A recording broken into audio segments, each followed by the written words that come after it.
Et pour conserver ça, ils doivent toujours offrir un sacrifice à la mort afin que cette entité-là continue à travailler. Est-ce que je parle à quelqu'un? Je ne te parle pas des choses d'en bas. Parce que tu es le sorcier, c'est pas, moi majoritairement, ce n'est pas des gens de qui j'ai pitié. Si je dois les honorer, les respecter sur la terre, je les respecte sur la terre, mais je te croise dans le monde invisible. Tu es un homme mort. Je vais te faire ça sans compassion et sans préliminaire. Si Dieu m'a donné le pouvoir de t'achever, sache que tu ne vas pas te réveiller. Sauf si Dieu a pitié de toi et puis m'a affaibli. Tu comprends ce que je suis en train de dire? Ce n'est pas des gens qu'il faut faire, pour qui il va avoir pitié. C'est pourquoi la Bible dit, tu ne laisseras pas vivre la sorcière. La Bible, c'est pourquoi elle dit ça. Parce que c'est des gens qui sont cruels. Et bizarrement, pendant 30 ans, il utilise l'esprit de ton père et il te fait croire que ton père est mort. Or, chaque soir, il voit ton père. C'est un peu comme si tu kidnappes l'enfant de ton petit frère et tu dis à ton petit frère, ton enfant est mort, on n'a pas retrouvé le corps, mais il s'est noyé. Or, tu sais que tu as mis l'enfant dans une cave et tu prends l'enfant là pour faire servante. Mais chaque jour, tu es ton frère. Voilà pourquoi les hypocrites, ceux qui font deux visages, on dit sont sorciers. Parce que le sorcier, il sait ce qu'il t'a fait. Et il te regarde pleurer et puis te dit, Yako, oh, il sait où il a mis ton parent. Qui comprend ce que je dis? Vous savez que le sorcier, c'est un peu comme la souris musaraigne. C'est lui qui te mord, mais c'est lui qui te console. Et il n'est pas rassasié. Après, il va faire ça à une deuxième personne. Et deux fois, il a fait ça à 30 personnes dans la famille. Pendant que les autres volent portables, lui vole des humains. Et il va les vendre sur le marché. C'est pourquoi vous entendez? C'est elle qui l'a vendu. C'est un commerce.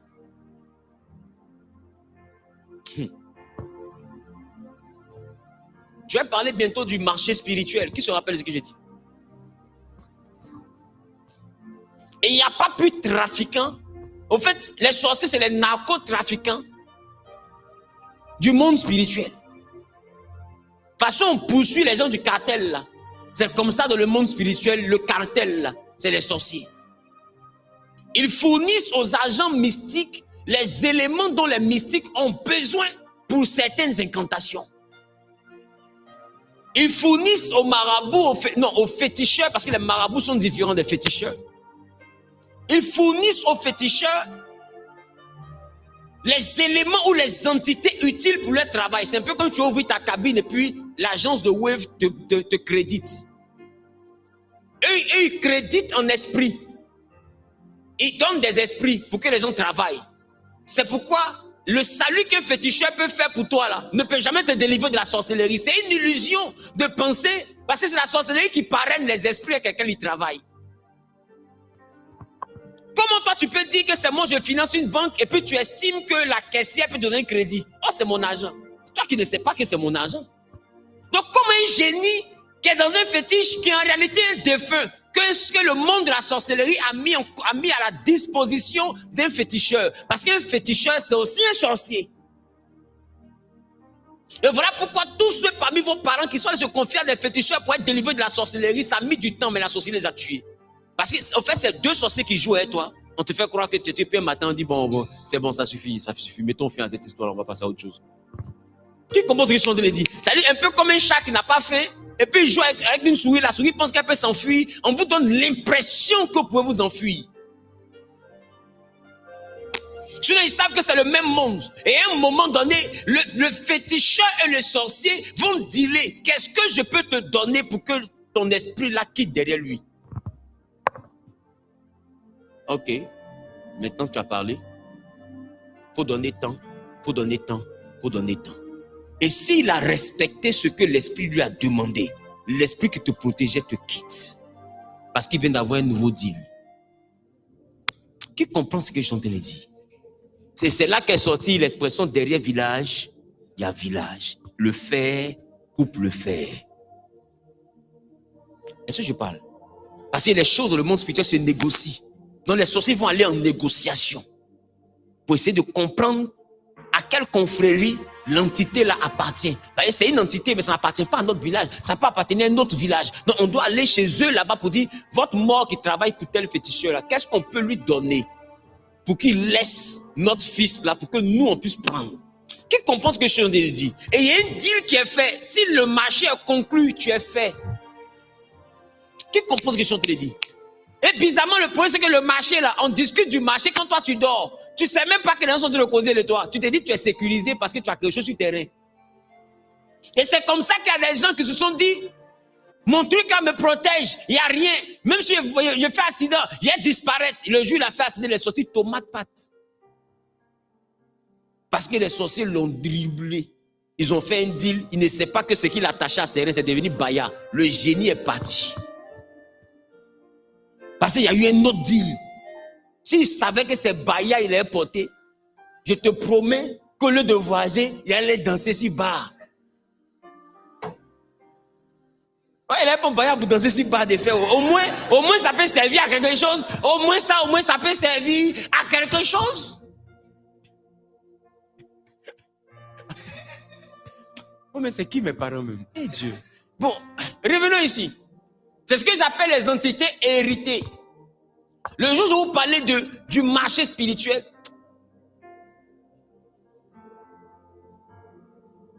quand on va vous apprendre que quelqu'un est sorcier, si vous n'êtes pas spirituel, même physiquement, vous ne pouvez pas l'aimer. Or, ce que Jésus te demande, tu dois l'aimer physiquement et le combattre spirituellement.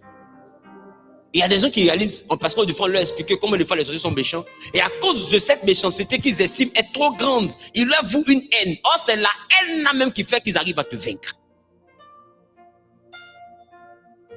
C'est des gens qu'il faut haïr dans le monde spirituel, mais qu'il faut aimer dans le monde physique. C'est-à-dire que tu dois faire la différence entre l'humain que tu es et l'esprit que tu es.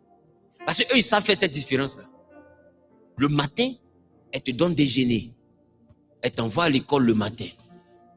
Le soir, elle te met en brochette. Elle te mange dans foufou. Qui comprend ce que je suis en train de dire? Alors les gens seront tentés de dire, comment est-ce qu'elle a mis au monde? Elle l'envoie à l'école. Et puis vous dites la même encore. Peut le tuer. Qu'est-ce que vous êtes en train de raconter? C'est elle qui l'a tué. C'est long à t'expliquer, mais c'est comme ça est. Qui comprend ce que je suis en train de dire? C'est pas le même monde. C'est une forme d'hypocrisie. Voilà pourquoi la sorcellerie n'aime pas les clairvoyants. Voilà pourquoi le monde des ténèbres n'aime pas les messages, les types de messages dans lesquels ils sont en train de rentrer maintenant. Ils n'aiment pas ça. C'est comme si tu prends une torche et puis tu mets sur une zone obscure où des vendeurs de drogue sont assis en train de dealer. Ils ne veulent pas que tu les éclaires par rapport à quoi? C'est pourquoi comme dans une maison, il y a quelqu'un qui voit trop clair, ou bien il y a quelqu'un qui connaît trop, ils veulent l'initier. S'il n'arrive pas à l'initier, ils veulent le tuer.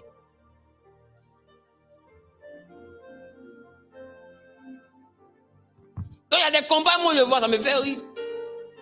Mais il va parler. Mais je parlerai. Ah. Celui va où est bagage. Donc, ces entités peuvent être héritées ou bien peuvent être assignées temporairement. Et moi je vous dis une chose. Faites attention à ne pas prendre des entités d'une certaine lignée pour vous les assigner de façon temporaire au nom d'une certaine divinité ou bien d'une certaine puissance. C'est du suicide. Et c'est pourquoi vous voyez que majoritairement beaucoup de nos jeunes frères quittent leur contrée, vont dans d'autres contrées pour prendre des entités et après on voit que leurs fins sont misérables. En temps bizarrement, le village où il allait prendre l'entité, les gens n'ont pas cette fin brutale là. Parce que les entités savent connaître et reconnaître leurs ascendants, leurs descendants. Le jour où ils vont chercher quelque chose qui va au-delà des animaux, c'est toi qui seras le sacrifice. Je reprends. Ils comprennent ce que je suis en train de dire. Parce que je vous ai dit, les entités, c'est une intelligence spirituelle. Et puis j'ai dit quoi? Un truc conscient. Qui se rappelle de ça? Une force consciente. Ils savent ce qu'ils font. Ils savent reconnaître leurs enfants. Et ils savent reconnaître l'étranger qui les a loués. Donc du coup, ils peuvent se retourner contre l'étranger qui les a loués. Parce qu'il y a une nécessité d'âme. Ou bien ils peuvent se retourner contre l'étranger qui les a loués. Parce qu'il y a une menace qui plane sur leurs enfants. Or, par l'adoration, c'est une forme d'adoption. Nous, à quel moment on est devenu enfant d'Abraham? Quand on a décidé d'adorer le Dieu d'Abraham. Non, lorsqu'on adore, on est adopté. Donc quand la mort veut frapper leur famille, majoritairement, cette mort, au lieu de frapper leur famille, ça va frapper les enfants qu'ils ont adoptés. Et c'est pour ça qu'ils adoptent. Pour avoir des maillots de réchange. Si jamais le malheur veut venir, on dit non, laisse ceux-là, prends ceux-là. Non, c'est une réserve. Donc eux-mêmes qui ont leur fétiche là, ils vieillissent chez eux. C'est vous qui partez soulever là. C'est vous qui mourrez jeune. Qui comprend ce que je suis en train de dire? Au fait, tu ne peux pas comprendre tant que tu n'es pas spirituel. C'est pourquoi il dit écoute seulement. Et c'est la raison pour laquelle on vous dit l'esprit bienveillant qui peut marcher avec vous là, son nom c'est le Saint-Esprit. Et l'entité bienveillante qui peut vous faire du bien, même si elle n'est pas de votre lignée, son nom c'est Jésus. Si vous partez faire autre chose, sachez que vous maîtrisez ce que vous faites quoi. Mais ce que vous faites, si ce n'est pas un matin, c'est le soir. Ça va finir par vous maîtriser. Quelqu'un a compris?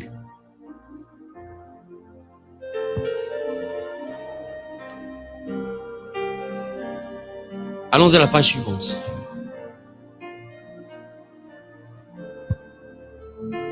Pourquoi les entités gravitent autour de l'idée? L'idée spirituelle est comparable numéro 1 à un trône parce qu'ils veulent siéger. Qu'est-ce que je parle à quelqu'un? Directement, ils veulent siéger. Donc les entités qui sont parties là règnent sur les entités qui sont vivantes. Nous sommes comme leur trône. Le terrain de manifestation de leur pouvoir. Le gage de leur autorité. Qui comprend ce qu'ils sont en train de dire? Ils veulent donc régner. C'est la raison pour laquelle ils vont vous obliger à avoir les totems qu'eux ils avaient. Ils vont conditionner la vie et même votre vie ne dépendra pas de vous. Elle dépendra des entités qui siègent sur vous. Voilà pourquoi, puisque vous êtes un trône, l'esprit qui est derrière l'entité qui est Jésus, qui s'appelle le Saint-Esprit, lui, il veut régner aussi sur vous. Il veut faire de vous son trône. Qui comprend ce que je suis en train de dire? Parce que toute entité règne sur celui qui possède l'entité. Donc, toute entité règne sur celui qui possède l'idée. Et si vous remarquez, l'idée est génétique. L'idée est physique. On dit idée faciale et tout. Et maintenant, il y a une idée qui est spirituelle, qui est une identité spirituelle. Ici, je parle d'idée physique. Ton corps. Voilà pourquoi la Bible dit ton corps est le temple du Saint-Esprit. C'est un endroit où le Saint-Esprit est censé régner. C'est un trône sur lequel il est censé siéger. Est-ce que je parle à quelqu'un? Tu dois donc intégrer. Si le Saint-Esprit ne siège pas sur toi, sache qu'il y a des entités d'ascendants qui siègent sur toi. Et c'est ce que d'autres ont appelé les ancêtres. C'est pourquoi d'autres donnent gloire à leurs ancêtres, vénèrent presque leurs ancêtres, se soumettent à leurs ancêtres parce qu'ils ont compris le monde spirituel. Et ils n'ont pas envie non plus de se soumettre à une entité qui vient d'ailleurs parce qu'ils estiment qu'ils ne peuvent pas faire confiance à Jésus. Mais ils préfèrent rester sous l'autorité de leurs ancêtres. Vous qui comprend ce mouvement-là maintenant? C'est un choix. Parce qu'eux, ils sont dans une dynamique de un Dieu des Blancs ne peut pas venir régner sur moi. Je préfère que mes pères règnent sur moi.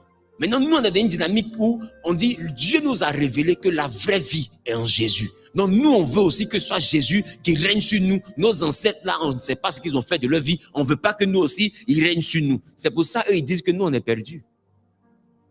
Sinon, ils savent très bien ce qu'ils disent. Chaque idée, chaque corps est un trône sur lequel une entité doit régner. Soit une entité d'ascendance généalogique ou une entité d'ascendance d'adoption.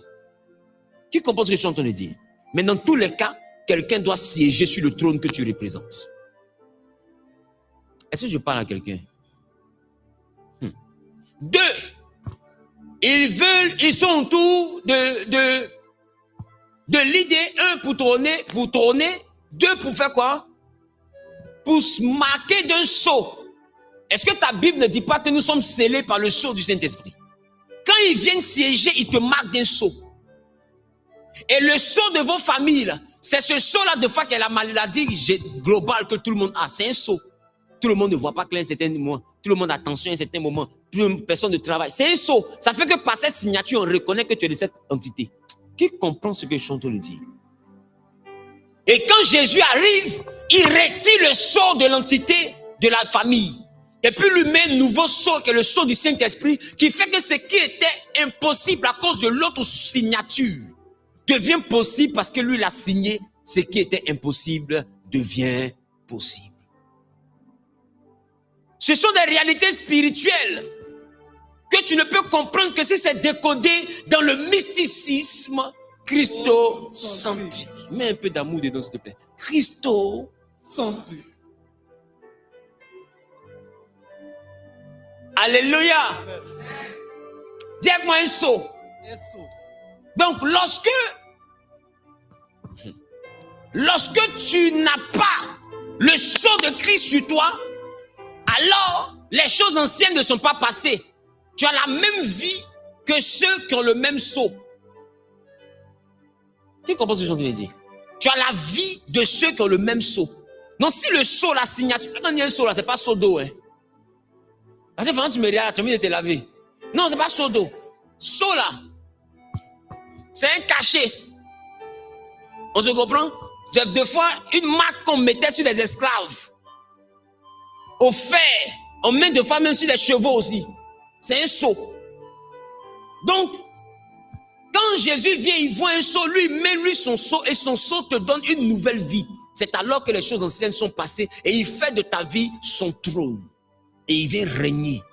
C'est pourquoi quand Jésus nous dit de prier, il dit notre Père qui est aux cieux, que ton règne vienne. Pourquoi son règne doit venir? Parce que nous sommes un trône. Son règne doit venir siéger sur le trône que nous sommes. Est-ce que je parle à quelqu'un? Parce qu'on ne veut pas que quelqu'un d'autre vienne s'asseoir sur notre trône. C'est bon? On se comprend?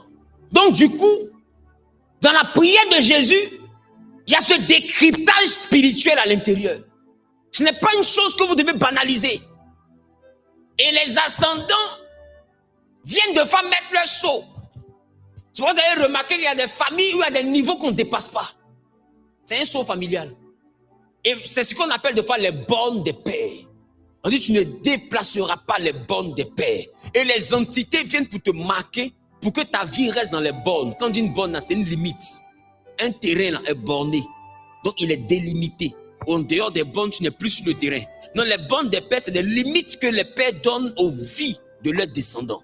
Abraham nous a donné des limites. C'est le Dieu d'Abraham. Il nous interdit d'aller au-delà de cette borne. Qui commence sur ce que je suis en train de dire? Mais le Dieu d'Abraham nous permet d'avoir des faveurs quand nous sommes dans ces bornes. Est-ce que je parle à quelqu'un? Maintenant, il y en a d'autres qui ont fait des alliances avec des bornes où dans ces bornes on ne se marie pas. Donc quand tu viens que tu te maries, c'est que tu es sorti des bornes. Il y en a qui ne doivent pas travailler. Et ils se blaguent, ils sont cherchés à avoir travail. Or l'ancien sceau est encore sur lui. Si on veut que tu vives, on t'empêche d'avoir le travail. Et il y en a qui forcent jusqu'à qu'ils ont le travail, le jour J, ils meurent. D'autres meurent la veille du premier jour de travail. Il y en a qui ont eu un examen. Il allait fêter l'examen, il est parti rentrer dans l'eau, il n'est plus sorti. Ils ont des morts bizarres. Et de fois que tu prends le temps de fouiller, tu vois que personne n'a eu le bac dans sa famille. C'est-à-dire qu'il a dépassé une borne. Qu'est-ce qu'on pense que je suis en train de dire? Parce que cette borne, elle est liée à un sceau. Et quiconque à ce sceau-là ne doit pas dépasser ce niveau. Quiconque à ce sceau ne doit pas dépasser cette prospérité. Quiconque à ce sceau ne doit pas être capable de construire au village. Et tout le monde n'a pas construit. Toi, tu viens, tu veux déplacer cette borne. Il te faut un premier avertissement, un bip. C'est-à-dire que pendant que tu es en train de commencer à faire la fondation, il y a un parmi les sorciers qui va se puriger. En fait, c'est pour te biper. Il va se puriger. Et il vient déféquer au plein milieu de la construction. Directement, il a fait la signature. En réalité, dans le monde spirituel, ils sont en train de te dire, halte. Petit, là où tu vas là. Et vous remarquez, c'est les sorciers qui bornent les vies des gens. Parce que ce sont eux qui portent la marque des entités. Donc c'est les gardiens des entités. Et des bornes des pères. Qui comprend ce que je suis en train de dire? C'est pourquoi quand les gens ne doivent pas se marier, c'est à la sorcellerie de veiller à ce que le mariage n'arrive pas. Quand les gens ne doivent pas réussir, c'est à la sorcellerie de veiller. En réalité, la sorcellerie, c'est un peu comme des geôliers, des représentants, des commissaires de justice de la cour des ancêtres. Donc, c'est que les ancêtres ont fait par alliance pour interdire dans la famille et ils s'assurent à ce que ça reste interdit. Voilà pourquoi vous avez remarqué la majeure partie dans les villages, si on dit il y a totem de silure, si tu as mangé, que personne n'a pris ta photo, tu n'as pas diarrhée. Mais dès l'instant que quelqu'un sait, ton corps chauffe. Qui comprend ce qu'ils sont en train de dire? Beaucoup ont mangé totem du village, n'ont rien eu. Parce que personne n'a su. Aucun sorcier, comme les sorciers ne sont pas omniprésents, alors ils ne savent pas. Mais il suffit que leurs yeux tombent sur le totem et ils vont te faire du mal pour te démontrer que c'est une borne qu'on ne déplace pas. Parce qu'ils sont gardiens. Donc même derrière les totems se cache la mystique de la sorcellerie. Est-ce que je parle à quelqu'un qui m'entend? Et ce n'est pas les totems qui sont mis là par hasard. C'est les totems qui gardent les bornes des familles. Durant cette année, je vais vous parler de toute cette gymnastique spirituelle. Vous allez savoir pourquoi telle chose se passe. Quelqu'un va dire, mais en quoi c'est utile? Mais ton ignorance là, en quoi c'est utile? On dit, tu péris par manque de connaissances. On veut t'expliquer aussi pour que tu comprennes. Tu dis, mais en quoi c'est utile? Parle-nous du ciel. Si tu es très pressé d'aller au ciel, voici le 4e étage, quitte là-bas, saute. Nous, on est encore sur la terre, des questions. On est encore sur la terre, tu dis, parle-nous du ciel. Bon, le ciel, là, j'ai 36 ans. Peut-être que Dieu même va-t-on au ciel là-bas à 95 ans. Pendant tout ce temps, il fait comment? Je suis ignorant. Mais les gens vont me tabasser sur la terre, les gens vont me bastonner sur la terre. Je serai appelé à être sauvé, mais je vais vivre la misère du pauvre Lazare. Voici un homme qui devait partir au ciel, mais sur la terre, ulcère, moi ça ne m'intéresse pas. Sur la terre, pauvreté, moi ça ne m'intéresse pas. Sur la terre, c'est les chiens qui lèchent ses plaies, moi ça ne m'intéresse pas. Si toi ça t'intéresse, reste devant la porte des riches et puis ne fais rien de ta vie. Ne cherche pas à apprendre quelque chose, reste là et puis attends que Dieu vienne t'aider. Quand tu mourras, les anges vont te montrer qu'ils te connaissent. Mais sur la terre, ils vont t'ignorer parce que Dieu n'aime pas les ignorants. Lazare souffrait. Il n'y a eu aucun ange pour l'aider. Mais quand il est mort, les anges m'ont montré qu'ils connaissaient chez lui. Ils sont allés le soulever pour l'envoyer au ciel. On ira au ciel, mais le temps qu'on vit sur la terre, on fait comment? On comprend le système qui nous détruit afin de se faire contre-attaquer, ou bien on s'assoit et puis on subit jusqu'à ce que le ciel arrive. Voilà la raison du mysticisme christocentrique. Mettre la lumière sur ce qui nous détruit. Parce que beaucoup de pasteurs nous interdisent. On ne fait pas ça, on ne fait pas ça. Mais pourquoi on ne fait pas là? Ils ne peuvent pas expliquer. Interdit pour interdit excite. Je reprends.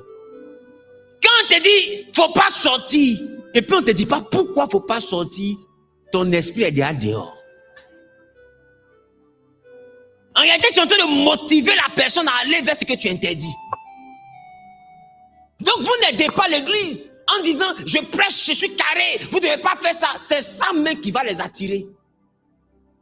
Mais s'ils ont compris le mysticisme qui est derrière ton interdit, s'ils ont compris le mécanisme spirituel qui est derrière ton interdit, ce n'est pas quelqu'un qui a interdit ça, c'est eux-mêmes qui ont interdit ça.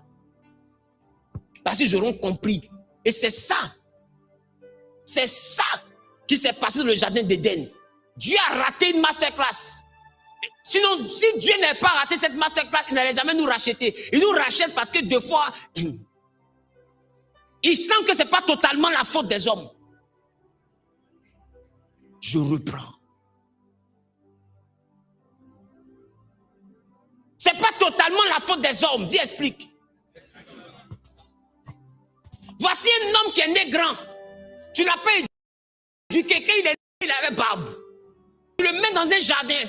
Tu mets tous les arbres autour de lui. Tu lui dis le jour il mange, il mourra. Il est le premier vivant. Il ne sait pas c'est quoi la mort. Dieu n'a pas fait la masterclass de la mort. Si Dieu avait expliqué que la mort, c'était un problème qui allait durer jusqu'à 6000 ans aujourd'hui. Que ce qu'ils ont mangé, ils ont fini d'avaler, ça allait sortir de ma gorge. Ça, on appelle ça comment? Pomme d'Adam. Si Adam avait eu cette masterclass, mais quand Ève allait lui envoyer sa main là-bas, il allait lui donner un coup de tête plongeon. Tu es malade ou bien paysan?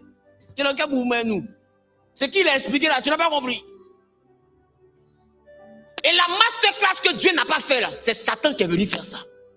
Et Dieu demande à l'homme, qui t'a appris? Mais on m'a appris parce que toi tu m'avais rien dit. Toi tu m'as juste dit, je vais mourir. Mais mourir là je ne connais pas. Et Satan est venu puis il a fait le thème. Tu vas mourir. Mais Dieu sait que tu ne mourras pas. Car le jour où tu mangeras, il a fait une prédication. Il n'a pas fait un interdit. Il a décortiqué. Et quand il a décortiqué, la femme a compris. Elle a vu que c'était précieux. C'est ce qu'on t'explique là. C'est ça que tu refuses de toucher. Mais ce qu'on t'interdit, tu vas finir par toucher. Parce que le diable ne va pas t'interdire. Il va t'expliquer. Quand tu as dit que tu ne veux plus avoir de sexualité, qu'est-ce que ça fait que tu as allé peindre?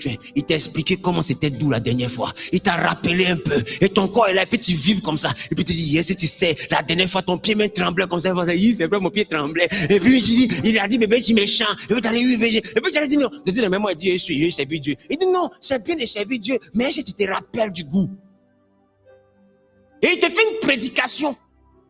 Sur pourquoi tu dois peindre.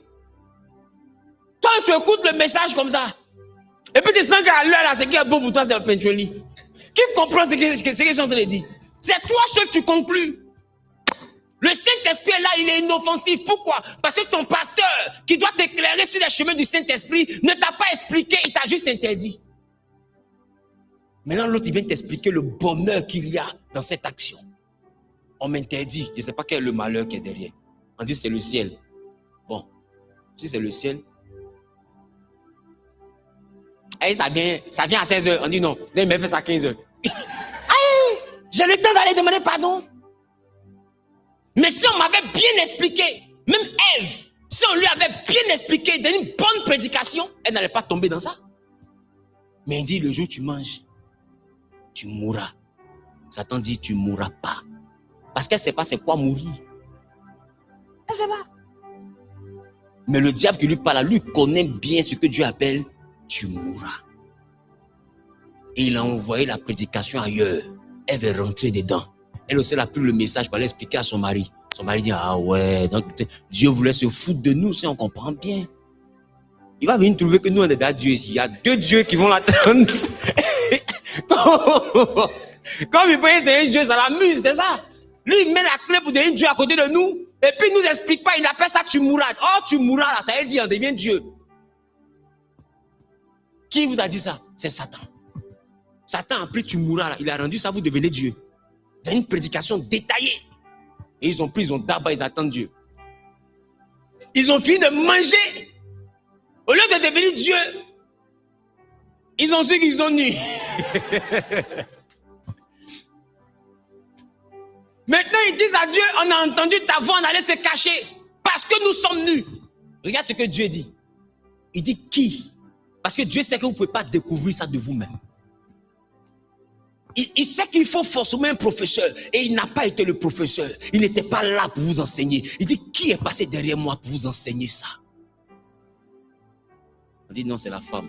La femme dit, moi, il connaît quelque chose. Toi, quand tu vis de me que tu es rassasié, il peut te frapper, là, tu es un peu bête. Tu dis qu'on dit en armée à deux. On te demande qui t'a enseigné, tu dis, c'est moi. Moi, il t'ai prêché quelque chose. C'est le serpent, le racine là-bas, lui aussi, il est comme ça. Son nez était peint comme ça. On dit, c'est lui. J'étais là. Oh. Lui aussi, il est dans son coin là-bas, il a bien honte comme ça. Il sait, c'est lui qui a regardé. Il est comme ça. Dieu veut ça, mais pourquoi tu as fait ça? Comme tu as fait ça, tu vas te déplacer sur ton ventre. Toi, comme tu as écouté la voix de ta femme, tu vas souffrir pour avoir ton pain. Toi, comme tu as trompé tout ça et tu as écouté les serpents, avec douleur, tu vas enfanter. Maintenant, Dieu est en train de réfléchir. Comment je rattrape? Comment je rattrape? Parce que ce n'est pas de leur faute. Je les ai mis dans le jardin pour les cultiver. Pour le cultiver. Il a mis l'homme dans le jardin pour le cultiver. Cultiver dit quoi? Éduquer, former, instruire.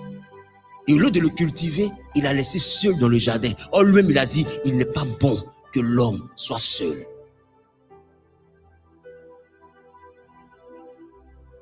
Alors Dieu maintenant regarde la situation et puis il libère une prophétie.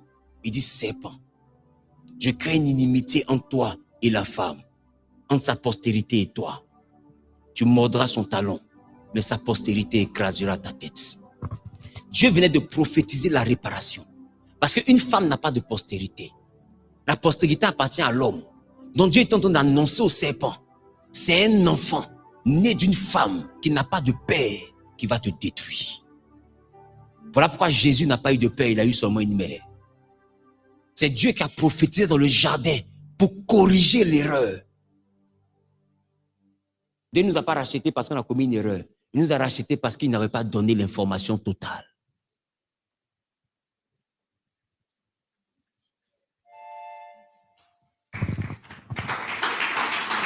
Et c'est la raison pour laquelle, en Osée, il nous dit, nous périssons parce qu'il nous manque la connaissance. Et il va plus loin pour dire, désormais, celui qui refuse de connaître, moi l'Éternel, je le rejette.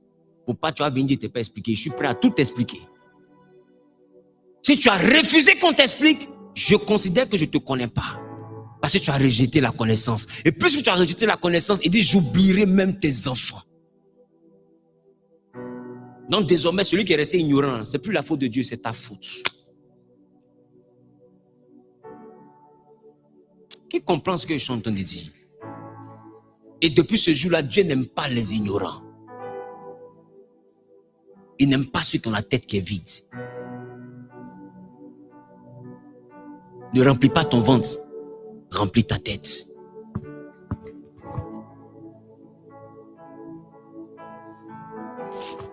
Est-ce que je parle à quelqu'un? Est-ce que je parle à quelqu'un? Quand ta manière de dire amen est un peu bizarre. Est-ce que je parle à quelqu'un? Donne-moi un amen en bien. Donne-moi le meilleur amen.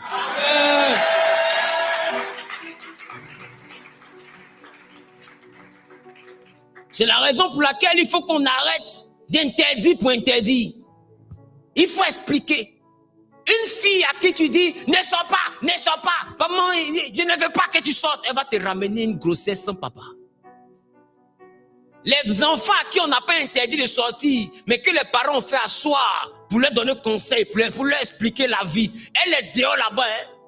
Elle est où mais elle ne rentre jamais, bébé. Mais c'est celle à qui on a dit, ne sors pas. Dès qu'elle sort, elle se multiplie. Et elle cherche à remplir la terre. Qui comprend? Et puis tu vas s'asseoir jumeau. On dirait folie. Donne-moi une amen bien. Demande à ton voisin, est-ce que tu comprends les interdits? Demande à ton voisin, est-ce que tu comprends les interdits? Alléluia. Dis voisin, ne remplis plus jamais ton ventre seulement. Mais remplis ta tête. Voilà pourquoi Jésus est mort sur une montagne qui avait la forme d'un crâne. Je vous dis ça depuis longtemps. Et c'est sur le crâne, il a dit, tout est accompli. L'accomplissement d'un homme, c'est ce qui est dans sa tête.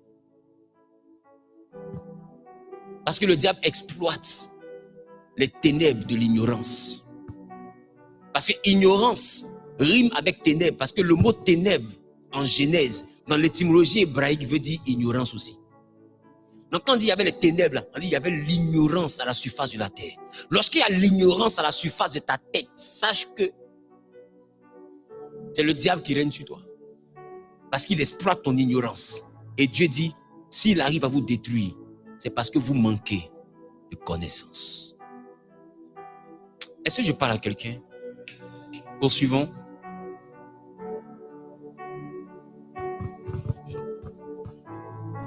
Apocalypse chapitre 3, le verset 7 nous dit quoi? Apocalypse 3, verset 7. Écrit à l'ange de l'église de Philadelphie. Voici ce que dit le Saint, le véritable, celui qui a la clé de David, celui qui ouvre et personne ne peut fermer. Celui qui ouvre et personne ne peut fermer. Celui qui ferme et personne n'ouvrira. Oui. Je connais tes œuvres. Voici, parce que tu as peur de puissance. Alléluia. Tu as peur de puissance. Dieu te bénisse, papa. Il dit, voici ce que dit le Saint, le véritable, celui qui a la clé de David. Dis avec moi la clé de David. La clé de David. Et vous voyez qu'on l'appelait fils. Bartimée l'appelait comment? Fils de David. Et Jésus dit, je suis le véritable, celui qui a la clé de David. Vous savez, dans chaque lignée, il y a quelqu'un qui a la clé. Et celui qui a la clé de la lignée s'appelle l'homme fort. Quand lui il meurt, il y a un nouvel homme fort qui est nommé, qui possède la clé. Et c'est cette clé-là qui ouvre tout ce qui a été bloqué dans la famille par les entités. Et Jésus dit, dans la lignée là, moi, c'est moi qui ai la clé. C'est moi l'homme fort. Ça fait que désormais, quand nous on arrive en Jésus-Christ, quand on arrive dans la lignée d'Abraham, l'homme fort de cette lignée s'appelle Jésus. Et c'est lui qui a la clé. C'est lui l'entité qui est derrière notre identité. Ce qui fait que il peut ouvrir.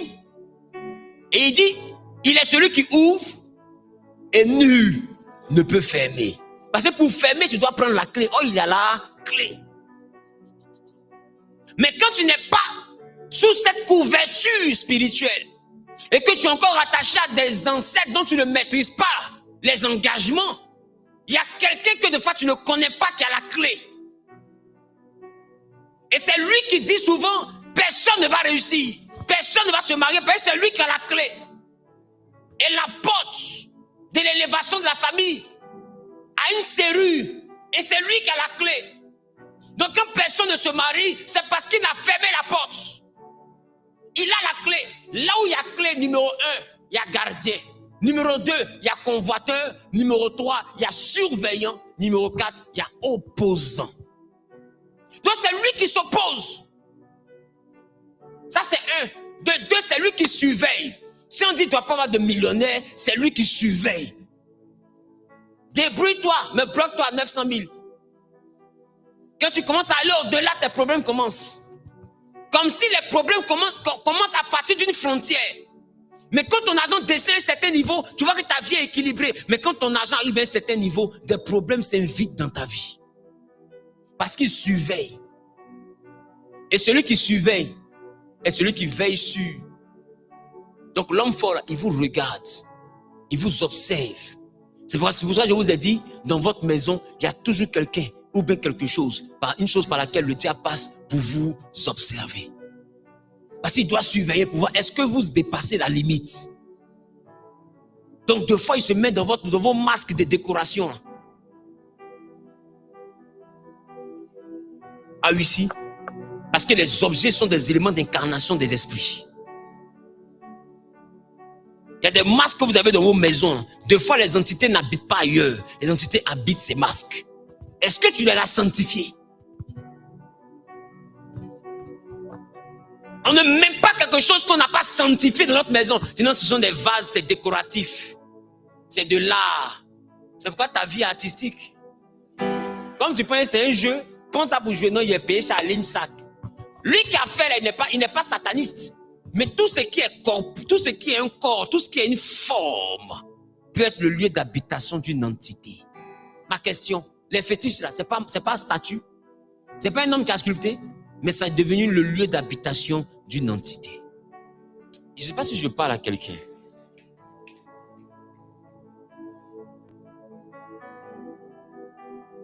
Donc vos statues, vous avez chez vous, et ça fait joli, ça fait vraiment africain. Ça, j'ai vu ça parce qu'en réalité, je suis beaucoup aussi attaché à la tradition. Je suis chrétien, mais en même temps, j'aime aussi les choses traditionnelles. Tu vois, c'est un peu comme un masque et tout ça. Ouais, j'aime la culture. On est d'accord, mais est-ce que tu as sanctifié ta culture là? De toute façon, masque les vilains là, tu sais qui est dedans?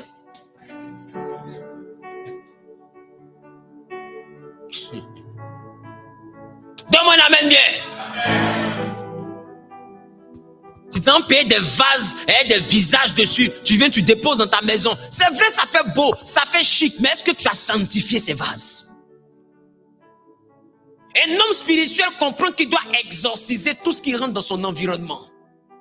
Tout ce qui rentre dans tes bornes, tu dois l'exorciser. Tu achètes un bijou en deuxième main. Est-ce que tu connais les entités de celui qui avait le bijou? Tu achètes un vêtement en deuxième pied. Devant, tu payes perruque occasion. Tu connais les esprits qui étaient dans la nuque des chèques qui avaient la perruque là. Non, j'ai eu ça moins cher. Mais c'est parce que tu as eu ça moins cher que ça va te coûter cher. Tu t'es emporté yougou yougou.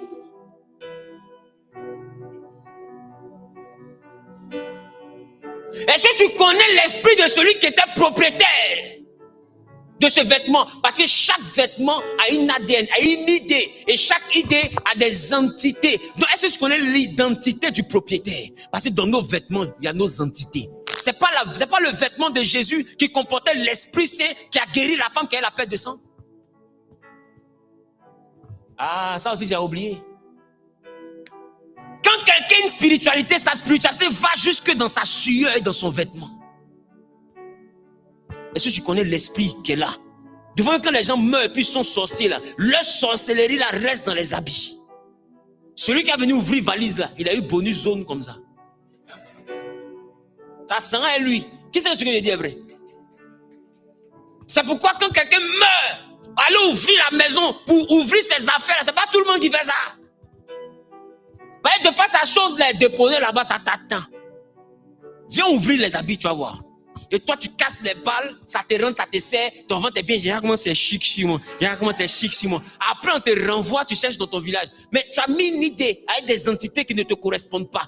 Élie n'a pas prié pour Élisée. Élie a donné son manteau. Son habit a rendu Élisée spirituel. Donc, ton habit peut te rendre possédé, habit peut te rendre loin. Et ça fait du mysticisme christocentrique pour comprendre le danger des vêtements deuxième main. Le danger des bijoux deuxième main. Parce que majoritairement, l'or peut être magnétisé. Des fois, le monsieur, il est mort et ils ont vendu les bagues. De vente en vente, c'est tombé dans ta main. Tu as payé ça 500 000. Tu ne sais même pas quelle entité est dans la bague. Tu ne sais même pas quel esprit est dans la chaîne. Tu te rappelles juste que tu as payé ça moins cher. Et c'est pas que c'est moins cher que ça a te coûté cher. Parce que dans le monde spirituel, on ne prend rien qui n'a pas coûté cher. Donc tout ce qui coûte moins cher, coûte plus cher. Et je pense que même dans le monde des BTP, on le dit, moins cher coûte toujours plus cher. Donc il ne faut jamais te croire plus intelligent, parce que quelque chose qu'on vend à 7 millions, tu vas payer ça à 300 000.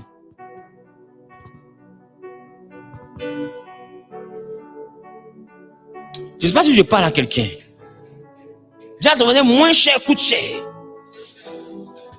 Est-ce que tu as sanctifié ton placard? Quelqu'un t'a donné un vêtement, on est d'accord, mais est-ce que tu as sanctifié le vêtement avant de mettre sur ta peau? Et tu prends, tu portes le vêtement. Or, tu oublies que quand on parle de puissance, on parle aussi de revêtement. Dans puissance, là, il y a revêtement. Or, dans revêtement, là, il y a vêtement. Vous ne voyez pas souvent des prédicateurs qu'ils ont la puissance de Dieu ou bien la puissance de X. Ils enlèvent leurs vêtements, ils lancent sur les gens tombent. Parce que la puissance sont sur le vêtement et Jésus savait ça. Son vêtement guéri.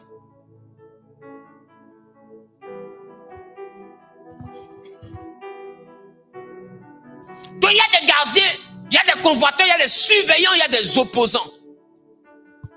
C'est pourquoi on a fait un jeûne aujourd'hui pour passer notre maison au peigne fin. Et je prie que Dieu ouvre ton esprit sur tout ce qui se trouve dans ta maison, dans ton lieu de travail. Quand tu dis Amen, bien que tes yeux spirituels s'ouvrent. Ah, tu n'as pas bien dit Amen, moi ça me dérange. Amen. Quand tu dis Amen, bien que tes yeux spirituels s'ouvrent. Au nom suprême de Jésus.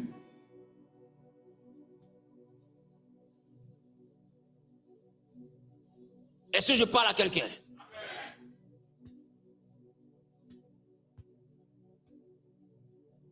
Il y a des senteurs qui peuvent sanctifier. Mais quand je vais parler des parfums, je vais revenir là-dessus. Parce que j'ouvre juste une parenthèse. Et tu peux utiliser aussi un élément qu'on a utilisé le 31. Il y a l'hysope, il y a le sel de mer. Et 2 éléments.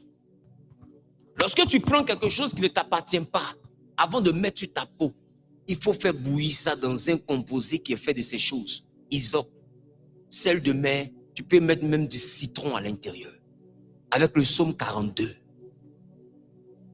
Il faut faire bouillir, il faut enlever, et puis exorcise, prie pour ordonner à toute entité à l'intérieur de sortir.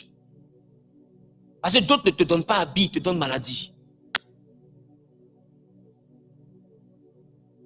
Ah, Ah aussi, tu ne savais pas. Des fois, tu ne fais pas le lien entre ton problème de ventre là et puis un vêtement que tu as commencé à porter. Tu ne connais pas l'identité de quelqu'un. Dans le monde spirituel, tu prends son vêtement. Est-ce que c'est ce qu'il t'a donné? C'est ce que j'ai appelé dans une prédication ici, le danger de recevoir. Parce qu'on peut recevoir même la maladie de quelqu'un. On peut recevoir même la mort de quelqu'un par un don. Il devait mourir, il se change par le don. Toi, tu prends, tu portes, c'est toi qui mourras. Ça encore, il faut que je porte habit vert pour venir t'expliquer. Et quand on parle de mysticisme christocentrique, on voit des humains terrestres qui veulent débattre. Tes yeux sont fermés comme mon neveu là-bas. Et puis nous on parle, toi tu parles. On regarde le mur, on voit la même chose toi et moi. Ou bien comme tu me vois et je suis plus jeune que toi, bien je suis de ta tranche d'âge, tu penses que nous sommes camarades. Non, ce n'est pas tous ceux qui sont de ton âge qui sont tes amis.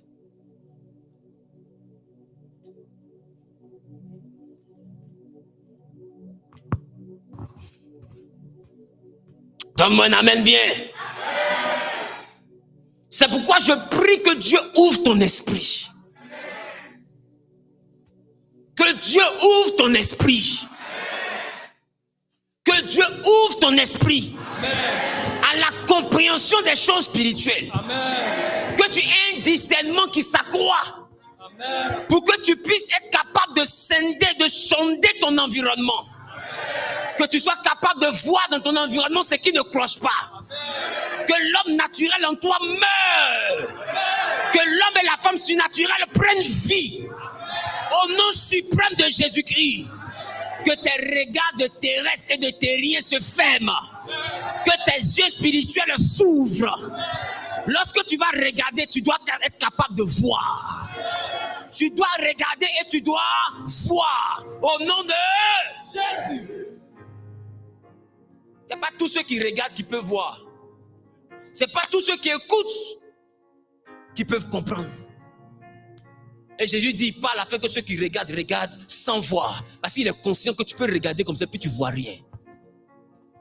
Ils sont dans ta maison, tu ne sais même pas. Ils sont entrés dans ton magasin, tu ne sais même pas. Quelqu'un veut te donner un vase de fleurs. Non, tu prends, tu déposes. Est-ce que ton père spirituel t'a pas appris qu'il y a des hôtels qu'on fait avec le sable? Tu ne sais même pas d'où vient le sable. Peut-être que la personne a pris le sable d'un cimetière, sur une tombe bien précise.